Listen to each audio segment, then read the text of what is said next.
Had that happen. I hear it across the lake. There's like a big blue spark, and it goes zzz, and then pff, and then we're out of power. And it's like right on Maple, like right before those condos. Mm-hmm.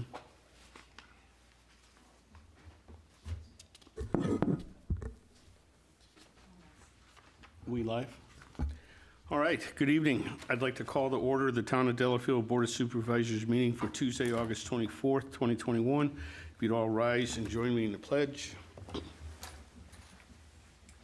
Pledge allegiance to the flag of the United States of America and to the republic for which it stands, one nation, under God, indivisible, with liberty and justice for all.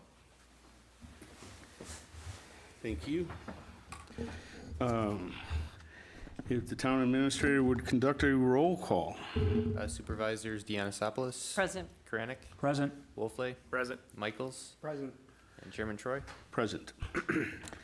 Citizen comments. Public comments from citizens regarding items that are on or not on the agenda are allowed, but the board may not engage in a discussion with the citizen making the comments.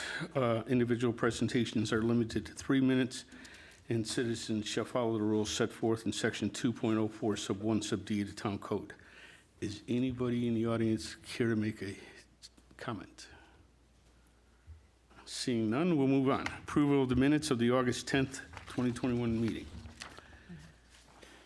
Steve and I did make a couple of revisions just regarding the Lake Country Fire discussion last meeting. So I can send you those minutes tomorrow morning. They're minor revisions. We just changed one percentage and noted that Anthony was not at the fire meeting, so that was it. A motion to approve with those corrections as submitted by Supervisor Michaels. Second. I have a motion and a second to approve. All those in favor say aye. Aye. Any opposed? Motion passes. Item 6, there are no sub-accounts or actions to amend the 2021 budget, so we'll move on to 6B, accounts payable and payroll. For accounts payable, I will make a motion to approve payments of checks number 64943 through 64944 and checks number 64947 through 64970 in the amount of $3,222,338.18. And for payroll, motion to approve the payrolls dated August 20th, 2021 in the amount of $14,231.87. Second. I have a motion and a second to approve the accounts payable and payroll as submitted. All those in favor say aye. Aye. Any opposed? Motion passes. Just a quick update on that. You'll notice in your packet there's a revenue and expenditure report. Those will be given to you guys quarterly from now on, so expect another one at the end of September. So, and we'll do that every quarter so you can see where we're at. Okay. Communications for discussion and possible action. Waste hauler services, Waukesha County RFP process discussion only, and it's being led by the town administrator, Mr. Green. Not much of an update. The RFPs were sent out either today or will be sent out tomorrow. They said the 24th or 25th. I did add a request that they also do a separate price for brush pickup, picked up 4 times a year, just to see what the cost would be. So we don't have to get that, but it would be an extra so we can see where the price falls, because we get a lot of phone calls asking about brush pickup.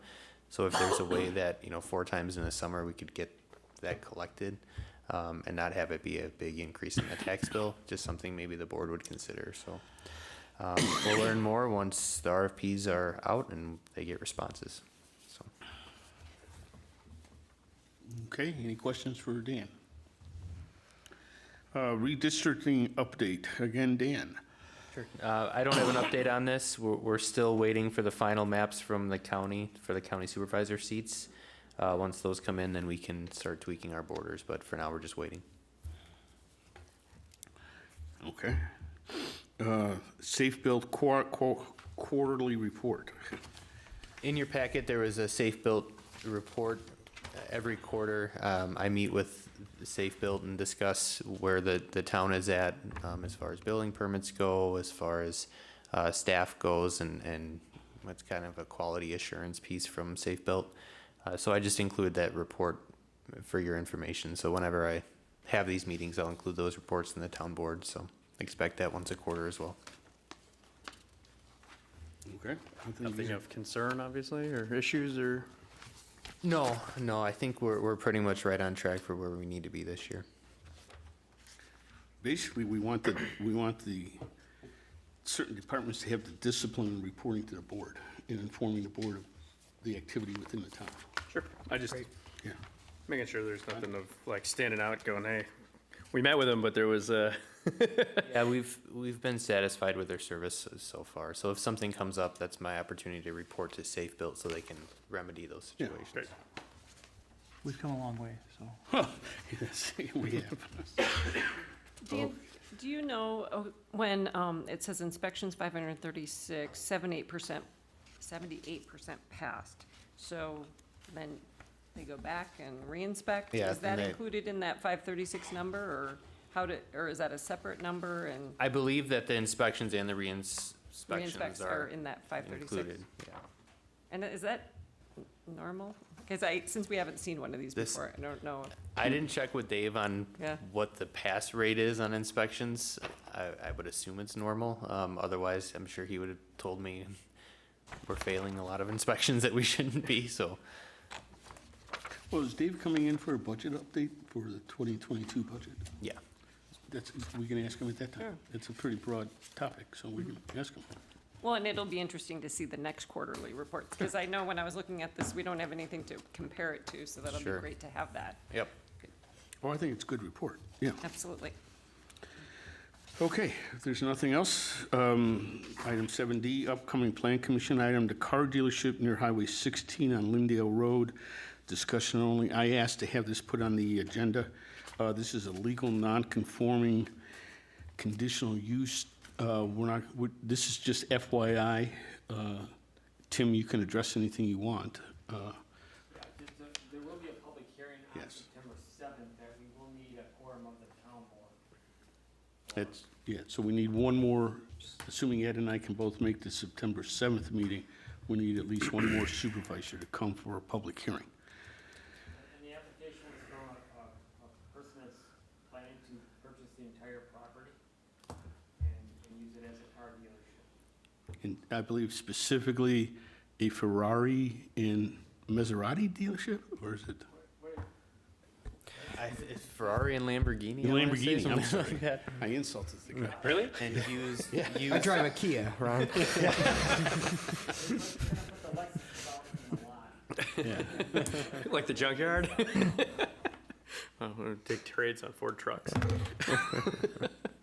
So it is a public hearing on the first Tuesday of September. We do need people. That's at 6:30, right? 6:30, yeah. I don't have anything on my calendar, so I'll confirm my work calendar, but I probably should be able to make that. Same for me. Will you send an email, Dan? yeah, I'll send it tomorrow out. I to mean, remind us? the more that come, the better, so you guys know what's going on Yeah. at the town board level. Is it a permit that's being filed for, or just Conditional use. conditional use? Yeah. It's a non-conforming conditional use. Which is what they have now, but they currently have a conditional use, the current owner has a conditional use under a use that was called other uses, which was kind of a catch-all. And at the last time we changed all the conditional uses, we took that out at the advice of our attorney. And now, the only way that they can actually have a new owner there is to do it under a legal non-conforming conditional use. And for Well, the most part- that's not totally correct. They could come in and we could go in and add to our conditional use permit a new category called car dealerships. And that would lead to a discussion, does the town want a car dealership in the town? And then we could do, just like we did with all the other conditional uses, list the criteria that says, like we did with self-storage buildings. We'll accept self-storage buildings, but these are the criteria under which, the problem is that's a six-month process. Minimum. Minimum, and this owner does not want to wait 6 months. Fair enough. But it's going to be a good discussion. Okay. Lake Country Fire and Rescue 2022 budget discussion only. I believe that's Steve and Dan. Yeah, the Lake Country Fire Board had its second budget meeting last Thursday. Good discussion over several hours of a lot of different things about the fire service and its future within the community.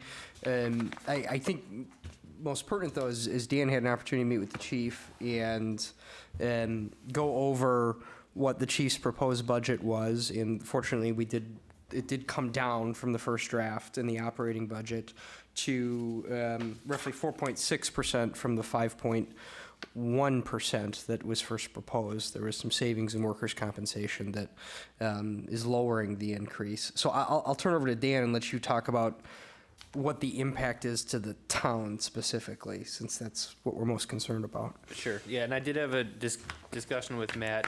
He went over briefly his budget, including his operating and his capital budget.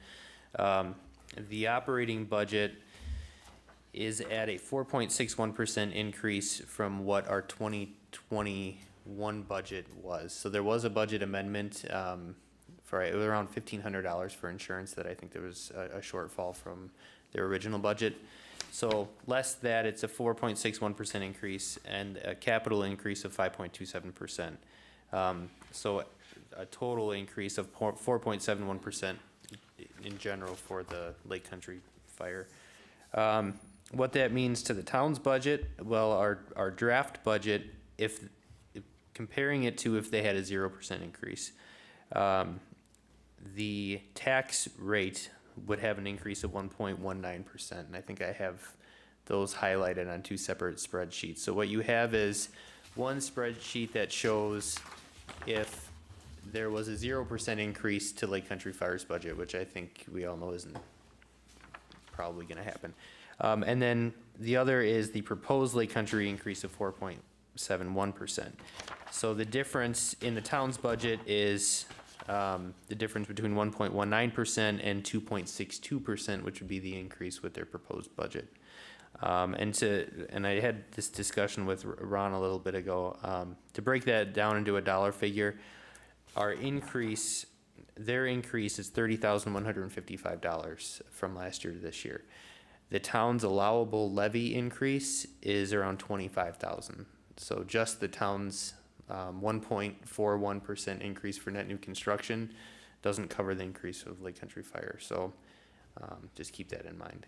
But that's the breakdown on their proposed. I'm sure that they have another meeting where they're discussing the budget, I think Thursday. So it's not a final budget for either side. May I ask a clarifying question, Mr. Chairman? Oh, yes, by all means. I thought that because we were a member of a joint consolidated fire department, that we weren't necessarily, I mean, we still have levy limits, but we were able to increase our levy limits as kind of a incentive to join a consolidated department. So you said that the net new construction wouldn't allow us to cover the $30,000 increase, but would we still be allowed to do that under the law, or? Yeah, yep. So I emailed the Department of Revenue, and we have an attorney's opinion letter regarding a resolution that we will bring forward if we need to. That would allow us to increase the levy by whatever their proposed increase is, or whatever our levy doesn't allow us. So if we're maxed at our levy right now, then whatever Lake Country requires of our levy, we can have a resolution to go beyond that. Okay. As long as the Lake Country's fire department does not exceed the 2% plus CPI, which they don't. So, okay. And the caveat to that is every other municipality also has to sign that resolution. Talking to Matt Fennig, he said that hasn't been a problem. All the other communities that were part of it before had signed that resolution, and they can sign that resolution even if they don't exceed the levy limit.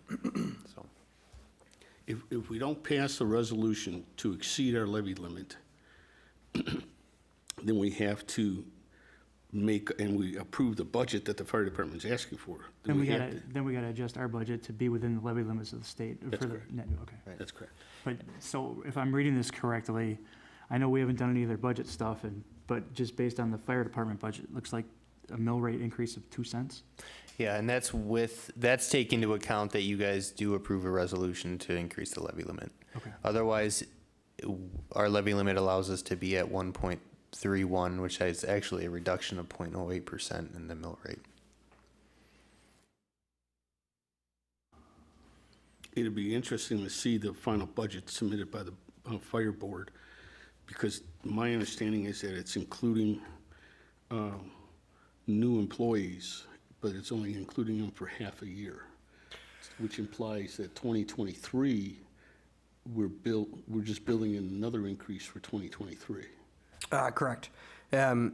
Chief's first proposal added 3 full-time employees beginning in July. So the budgetary impact would be 1.5 full-time staff. I proposed at the last meeting that we add 1 employee beginning in January. There was some discussion and some agreements amongst the fire board that the idea of signing next year's budget, next year's fire staff, next year's municipalities up for another 1.5 increase, an automatic almost 5%, is not the right way to go. So I personally don't support adding 3 full-time staff in a sort of a budget gimmicky way that just has 1.5 hit this year. So I would rather add 1 full staff in January. I would be much more open to the idea of 1 full staff for a full year and even a half staff at some time later in the year. But I don't like the idea of adding 3 full-time staff. The strategic plan for the fire board, which the chief has been working on, there's no document that I can point to. His comment is that we know that fire service and the nature of it has to change in our community over time from paid on-call staff to full-time fire staff. And I haven't heard any disagreements as I discussed this with people that that's factual. So I believe that to be the case, and his estimate is that that means adding roughly 1 person a year over 10 years as a way of changing paid on-call that come off and backfilling with full-time staff. So that's why I propose that if the strategic plan says we need to add 1 person a year for 10 years, then let's add 1 person a year for 10 years. His rationale for adding the 3 staff, or roughly the 1.5 in budgetary staff, is that there's some staff fatigue, and reducing the forced work or the overtime would benefit everyone greatly. So that's his perspective on. He does not propose to change the minimum staffing. So the staff levels that we have would remain the same, but what would change is making people work if others call in sick, if there's an injury. I mean, there's 1 full-time staff right now that's out with a long-term knee injury that was not work-related, but it's, I think, some sort of an ACL tear or something like this. So it's a 6-month gap where we're out, and they all have to backfill in a way that chief feels wears on them. Especially these days. So, I mean, I think, as the fire board works through this, I mean, I don't think anybody's, proposing significant drastic cuts to the fire service, but I think it's how they set themselves up for the future and what the future, looks like. And I think that's where the debate and the discussion's gonna happen. And I think we as a town need to just realize that there's no way that we could be providing the service that we're getting today on our own, and that's why we joined the consolidated department. So, I think we just need to be cognizant of that. We need to ask the right questions. We need to, hold them accountable. But people aren't running out to be firefighters and EMTs anymore either. I mean, with COVID, it's been very challenging for them, and with fentanyl and everything else. So, I appreciate their service, but by the same token, we need to ask the tough questions. And my understanding is when you're talking about that, the trend in the industry moving away from paid on call to full-time is also, we're sort of being, or this department's being sort of dinged by it, because you get the paid on call people that they get in and instead of getting 3, 4, 5 years out of that person, they're there for 6 or 8 or 10 months before they get hired onto a different department full-time. Is that I don't know the sense of that. You're saying paid on-call staff eventually get hired full-time elsewhere? elsewhere? And, Yes, and that's where in the reason behind the industry trend or the service trend is moving to more full-time staff, because they're losing departments that still have paid on call are losing these people faster to be hired on full-time elsewhere. The competition is fierce. I believe that. Yeah, but my understanding is the competition's more wage-driven, not necessarily that they're moving to full-time, but they're moving to the city of Pewaukee, who we pay $15 an hour, and they're paying $18 an hour. So, but they're still part-time, they're just getting significantly more. Plus, I would imagine the union contract, which just got approved unanimously by the firefighters, so now we're entering into union negotiations, is going to have an impact on the budget as well. Sure. Okay, but this is just information. We're still relying on the town board or the fire department board to get something. Well, I mean, I'll say I was frankly on somewhat of an island arguing for reductions. Many of the communities that have been doing this for some time have a fundamental belief that they should take the CPI plus 2% every year, because it is allowed within their levy limits, and doing such ensures that they do not fall behind. It has been the practice of Lake Country Fire to do that, I think, without much opposition. So any feedback you all have is, I would love it, because we're going to take a vote next Thursday.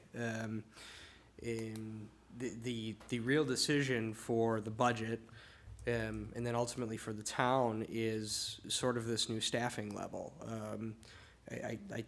The budget, as it increases to 3.4%, takes into account some very real things that there's no opportunity to manipulate or look at, such as the increased cost of gas, making a big impact on the budget. So that accounts for almost 3.5% of it. The other, roughly 1-2% is how much staffing is added. So there's no scenario here where Lake Country Fire is going to present the town a budget that is under 3%. I don't see many scenarios where there's one under 4%. I think we can potentially present something that is under the max. But, I mean, if the town has objections to receiving something that looks like the 4.6% that it sits now,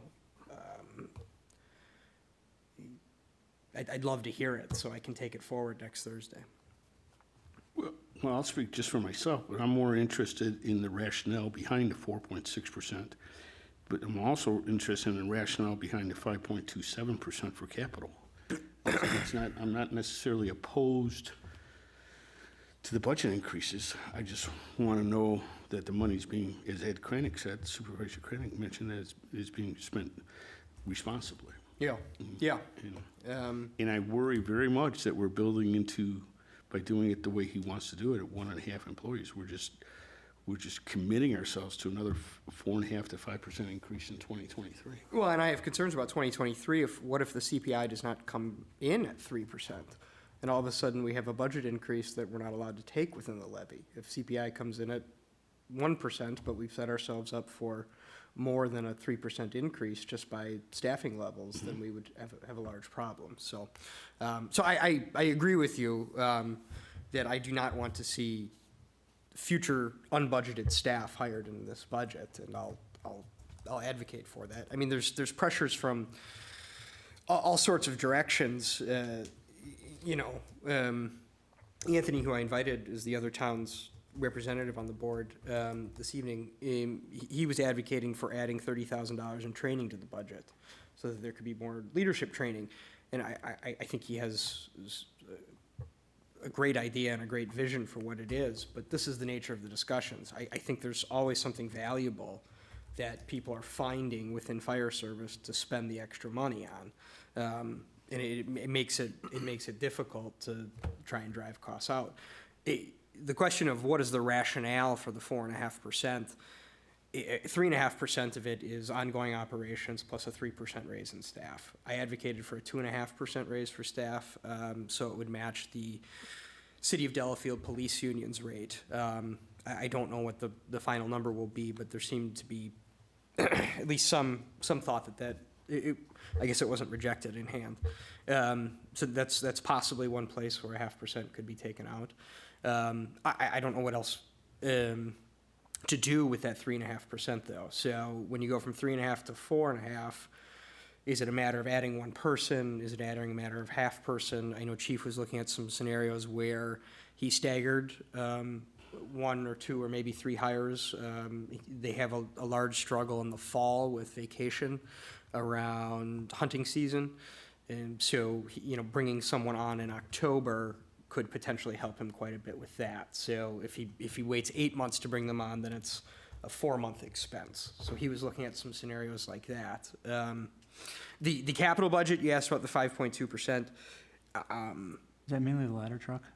It's the ladder truck. And I don't think I can recommend to this board taking anything other than the 5.2% because we have to buy a ladder truck, and it is. And it's not gonna get cheaper either. It's not gonna get cheaper. There's, steel costs are outrageous. It takes 14 months to order them. 2023 would be the year that it would hit. You can save quite a bit of money by paying up front. Chief was talking about a 4% discount rate with some money paid up front when you order. So to take advantage of that savings, we would need more money in 2022. There's some radios that need to be purchased. So I think the 5.2% on the capital budget, that's going to be what it is. The town is, Lake Country Fire is not allowed to borrow money for capital expenses. So there's no option of borrowing. There's some reserves that could potentially be used to do a 6-month offset of the cost of the ladder truck from, the time that the next capital, the 2023 capital money or the 2024 capital money comes in. But I at this point, with the ladder truck coming, that seems like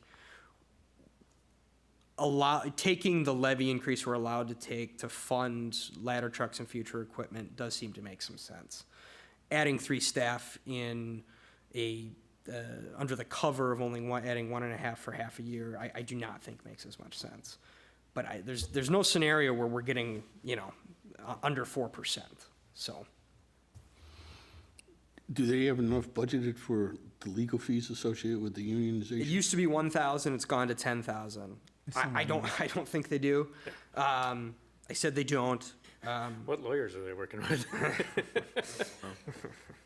I'm in the wrong career. I don't know. I said I think it should be more. I think it's going to be more. I also spend most of my time trying to get money out of it, so I can't really add money back in. So it's a little, they wouldn't like me that much. But. Any other questions for Steve or Dan? It's gonna be interesting to watch the next couple of weeks and see what happens. Yeah. So we will take a vote next Thursday. I will. Lake Country Fire has taken us as far as we can take it. After we have another 2-hour discussion, we'll be at 6 or 8 hours total then. So I will vote to recommend it forward to this body, no matter what the outcome, because wherever we get at the end of next week's meeting, it's just where we're at. So we'll move it forward to the municipalities to have that discussion further. I don't know how, Mr. Chairman, you want to structure. Will Chief be a part of the budget? Yeah. Okay. He's coming. He'll come in and. Right? He's gonna be at the September 28th budget meeting. And we've already worked starting last week with Eric on the resolution to get the wording of the resolution correct. Because if we approve the budget, we have to approve the levy resolution, because we can't take it out of our own budget. So Dan and I are trying to be proactive, and we've already started the process. And I understand Wales is the one that's complaining about lack of manpower. Wales, Genesee, Chief can provide more light, but they feel that the amount of people in their station has gone down since the merger. So I think that's the short way of saying how they feel about it.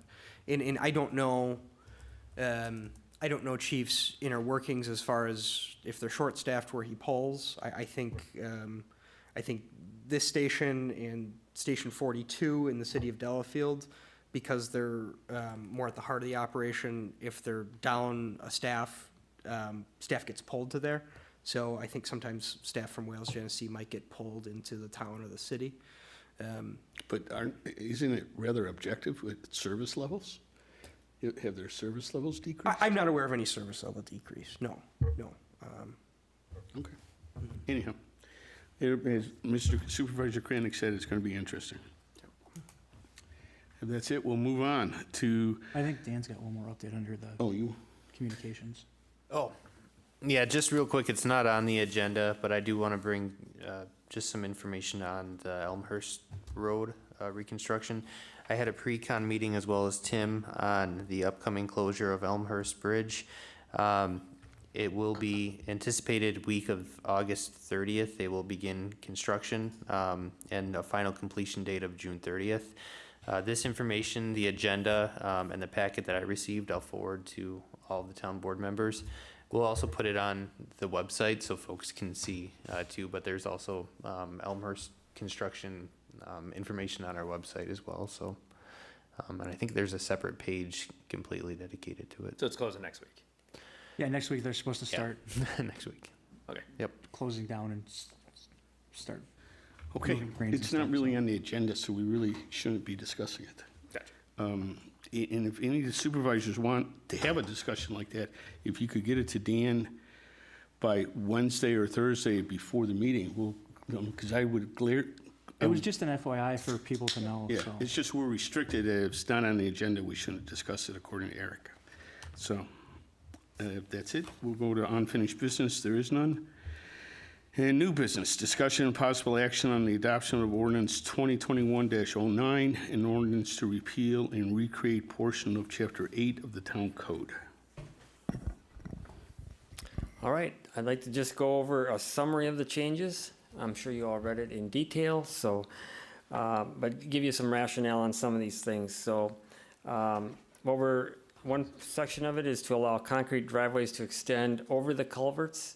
This is different than what we've had done in the past, where we used to stop the concrete driveways. If someone wanted a concrete driveway, we'd make them stop at the right-of-way line, and that's the way the code reads. And so we do allow them to come to 3 feet before you get to the edge of the road, and then they have to put asphalt in that last 3 feet. People don't like to do that, but our public works people want that done for plowing reasons, so you don't have concrete out to the edge and they bump them with their plows. It's kind of a wake-up call at 4 in the morning. All references to the building inspector, which there are numerous of them, have been changed to town highway superintendent. There was some language in this code that actually said if your concrete driveway comes out to the 3 feet, that the town will actually pave that 3 foot for them. We took that out. We are not going to do that. We don't do that. We haven't done that for many, many years. We included a requirement for slurry backfill, which is a stone water mix for all road excavations. And then we have up-to-date specifications for asphalt and concrete for replacement. We updated language that prohibits metal tracks on public roads unless specifically permitted by the highway or by the town highway superintendent. And it requires things like planks or plywood or metal plates or something like that to minimize damage. We did exempt, there's language in there that exempts farm vehicles on there. There will be some large vehicles, but we don't usually see farm vehicles with tracks on them, and so we haven't had issues with them. Requires roads to be designed by a professional engineer. It also said a professional surveyor in there. We just made that an engineer. Like I said, we updated the stone and the asphalt and concrete specifications to current language.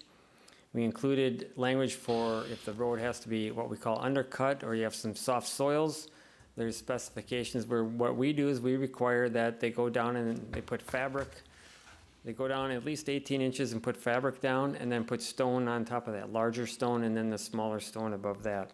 That's that was not specified in that code, now it is.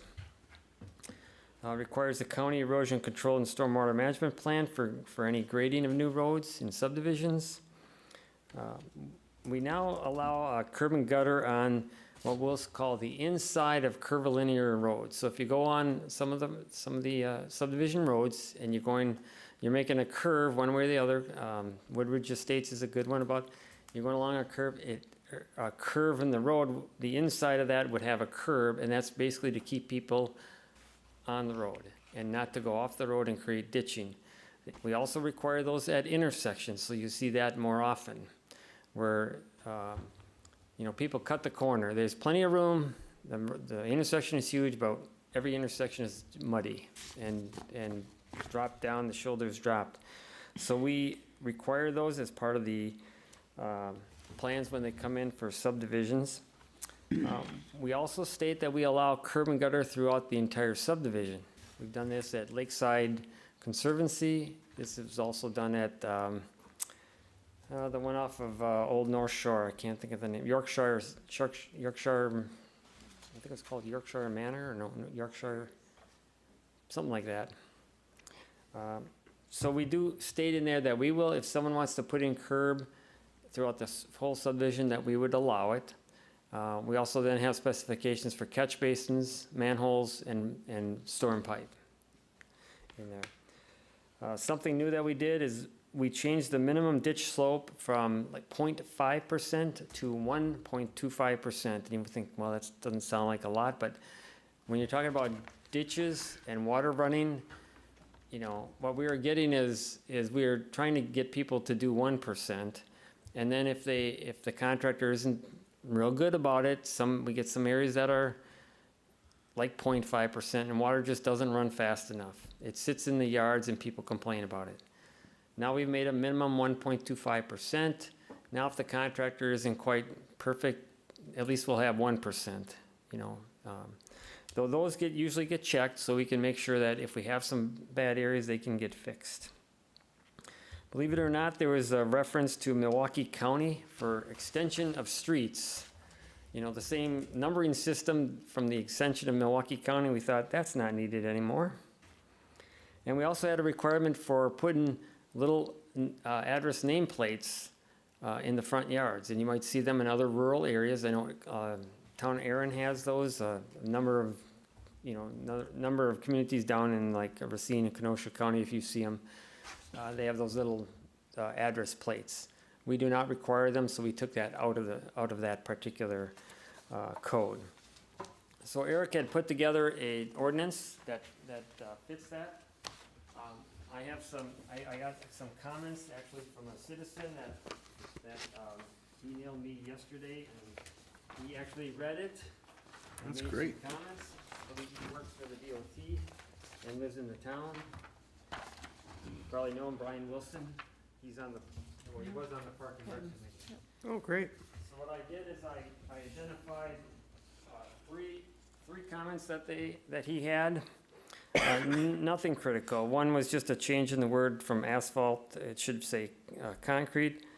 Another one, we talked about, there was some language when we put the word slurry in there about all excavations. We were saying that if someone excavates in a driveway just to replace their asphalt and they have to do a little excavation, we are not going to require slurry backfill for a foot or half a foot or something like that. And then we did change some language just from bituminous concrete to the word asphalt. They don't use that word bituminous concrete anymore. There were some drawings, some exhibits in your packet. Those are really in draft form. I don't like the look of them. We had old ones, and we basically copied those, but unfortunately, we're a little short-staffed with our drafting people right now, so we will be updating those, but those didn't really change except for just making them clearer and changing like the material, the reference to the materials in those, in that cross-section for the road. But the dimensions of our road didn't change. It does show in cul-de-sacs where the curbs have to be, not only around the center island, but where there's some curvilinear areas. there, so we show that. So I can answer questions, otherwise, my recommendation is to adopt it, subject to inclusion of the items that I provided you in the memo August 23rd. And I think everything else has been addressed by Attorney Larson, who actually prepared the document itself, the ordinance itself. I think there's a lot of good improvements. So you're endorsing Brian's proposals? Yes. All 5 of these? Yep. I would like to add for his proposal number 2, that I think it's fine, but I think the town highway superintendent may waive in writing. I don't think we want a verbal waiver. He should just either do it in an email or some kind of letter or something along that way. We need a documentation that it's actually being waived.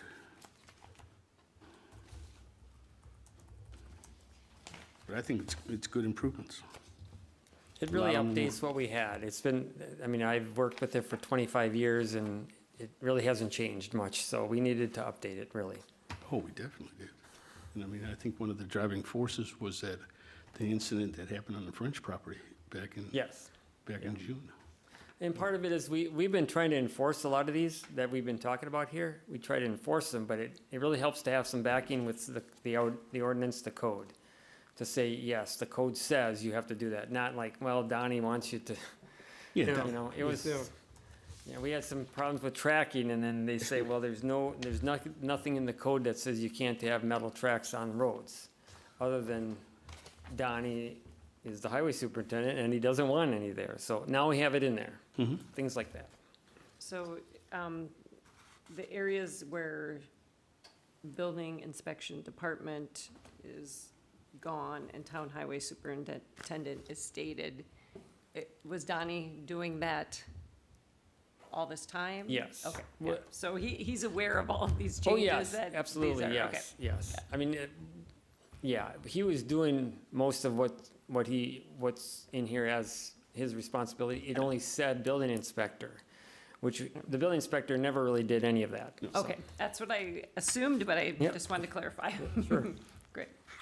No, it's great work. There was clearly a lot of time and effort put into this, so thank you. Any other discussion or questions for Tim?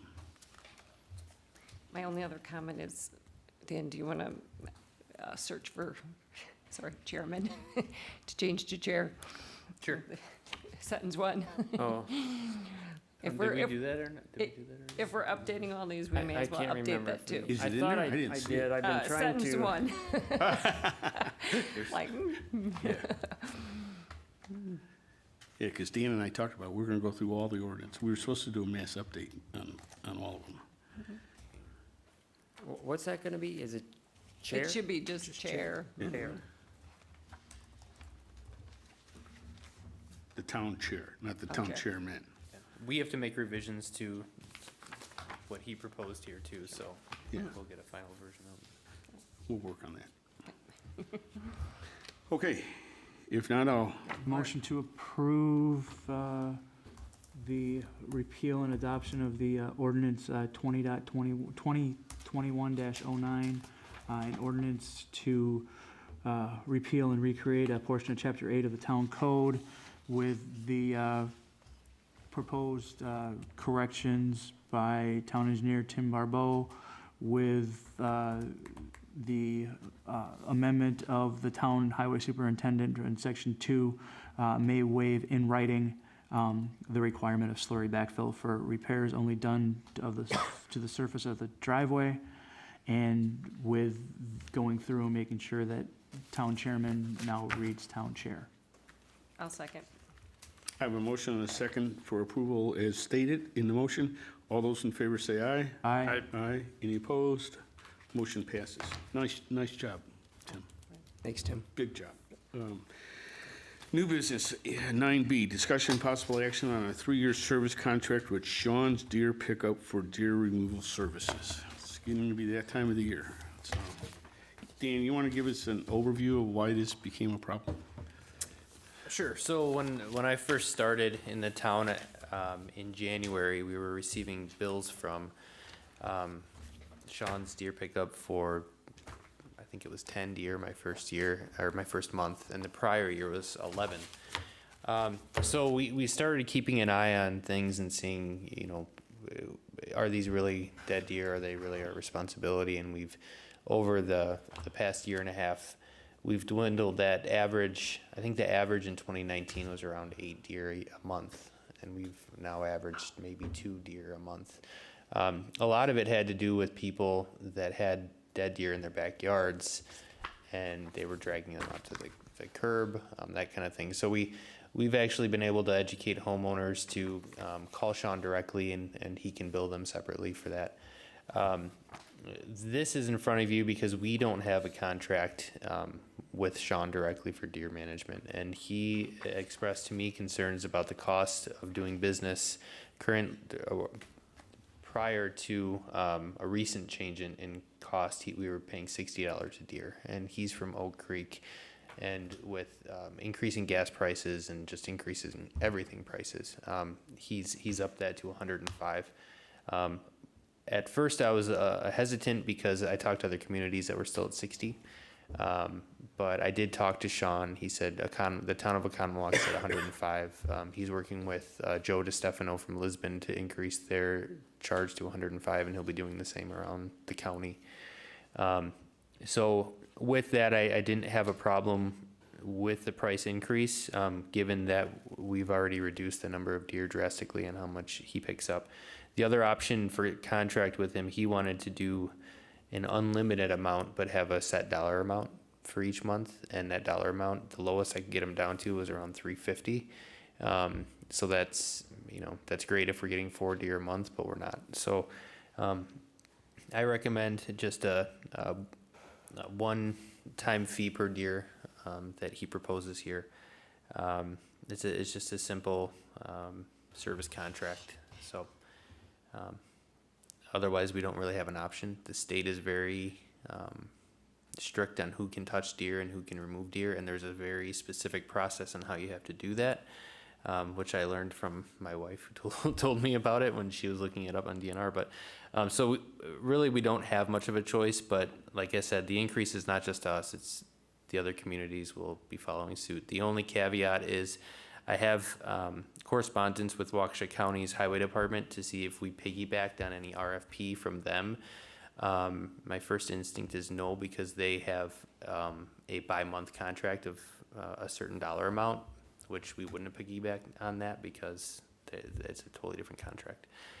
So I would recommend approval of the 3-year contract, unless, you know, contingent on the county coming back with another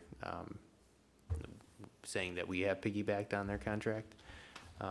That's what I thought it was, but apparently it's not. Yeah. So Does Sean also pick up deer for the county? He does, yeah. He contracts with Deer for everybody. everyone in the county He's and it. beyond. it's almost a monopoly. Dan, I agree with you, and I work with you, but I want to make sure that we add the concept that we only pay for deers that we call in. So we keep a log, the log you and I went through the other day with Karen, that we call in and report a deer, and then we pay for those deers. Yep. And then only deer on town roads. So Yeah. county roads is county We responsibility. need to add that to the contract. Yeah. Otherwise, we don't have much of a choice unless somebody here wants to volunteer to pick up deer. No. So, and dispose of them. Does it seem like the recent hunting has helped? It sounds like the numbers have really dropped. Is it? I think I think the deer are just getting smarter. They're not getting hit by the cars as much, so. I don't know, there was 2 standing on my road yesterday that just, it seemed like they were begging for it. I think they dropped because we changed our policies and procedures. Now we Yeah. keep this log, and we track it, we check it, and we Okay. call them and say, this isn't our, because we got a bill. The sheriff actually shot a deer, you correct me, but the sheriff actually shot a wounded deer that was on private property, and then dragged that deer, is that right, McKinsey? Dragged the deer to the public right-of-way and called Sean to come and pick up the deer. And Well, we- they said the township would take care of it. Yeah, which I said So, no. yeah, and there's some things we can't avoid, like catching people that are dragging their deer out. Don sometimes catches it by seeing a blood trail, or in that case, it was the end of a cul-de-sac, and who's going to hit a deer at the end of a cul-de-sac. But for the most part, I think we've been pretty good at keeping the responsibility of who pays for the deer to those people, and that's why our numbers are down. When you were saying that it was down to like 8 a month, or is that like peak season, like that's like the rut, and that's when they're... Well, in 2019, I reviewed the bills and what we paid Sean, and it was an average of 8 a month. We were all year. The whole year. Paying, yeah. Okay. And now, even at peak season, I'll have to check from last year, but maybe 5 or 6 during the peak seasons. Okay. So I think that we were just paying whatever that he was invoicing, because there wasn't a distinction between county roads and town roads. I think that was the biggest thing. Or neighbor's property, or... Right. Yep. Gotcha, okay. So if a private citizen calls him and asks him to pick up, is it $105? And it's a different rate. I think it's 125. I don't want to Oh, quote no. him. I'll let him quote that, but it is a different rate. Yeah. We're just trying to tighten up our policies and procedures. Any other comments? We're grateful that there's someone who is willing to do this service, and obviously there are a lot of Yeah. hoops I to agree, jump Kristen. through. Yes, yes. I'm not doing it. At these rates, we can send them over to the Maserati dealership.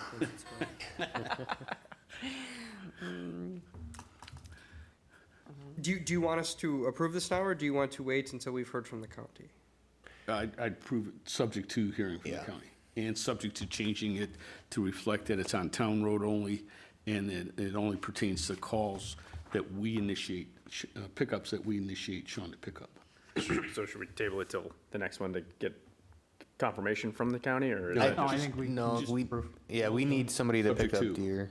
Yeah. Yeah, motion to approve the contract with Sean's deer service, contingent on confirmation that we are not piggybacking on the county contract, and that it only applies to deer that are called in by town staff and logged, And on town roads. and on town roads Yeah. Do we want 3 or 5? for a 3-year contract. I'll second. Second? Okay, I have a motion and a second with certain conditions. All those in favor say aye. Aye. Any opposed? Motion passes. Thank you. Announcements and planning items. Planning Commission is Tuesday, September 7th at 6:30, and we need a quorum. It's also a public hearing. Budget workshop is Tuesday, September 14th, that's the fun starts. And the town board meeting is following the workshop. The budget workshop is at 5 p.m. The town board meeting immediately follows the budget workshop on the 14th. So if there's nothing else, we could adjourn. I move to adjourn. Second. I have a motion and a second to adjourn. All those in favor say aye. Aye. Aye. Motion passed. Any opposed? Motion passes. Thank you. Nice job, everyone. Yeah.